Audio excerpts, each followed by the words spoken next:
ඔයාට කවදා හරි හිතිලා තියෙනවද ඔයා වාසනාවන්ත නෑ කියලා?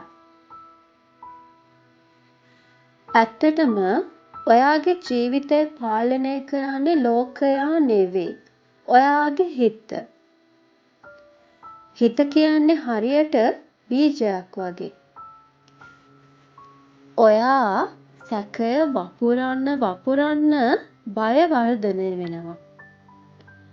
ඔයා විශ්වාසය වපුරන්න සාර්ථකත්වයට ලං වෙනවා. අද සිට පිළිගැනීමක් නැති පැමිණිලි නවත්තන්න. අනෙක් අය සමග සැසඳීම නවත්තන්න.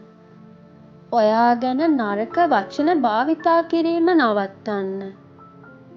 ඔයා ඔයාවම අවතක්සේරු කරන එක නවත්තන්න. මට බැහැ කියන වචනය මම උත්සාහ කරනවා කියලා වෙනස් කරගන්න. මට පුළුවන් කියලා කියන්න.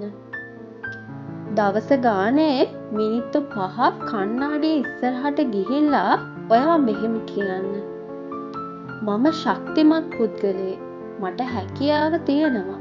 මගේ ජීවිතය වෙනස් වෙමින් පවතිනවා. දවස ගානේ හිත වෙනස් වෙන්න ජීවිතයත් වෙනස් වෙනවා. ඔයාගේ හිත ඔයාගේ විශාලතම බලය, ශක්තිය.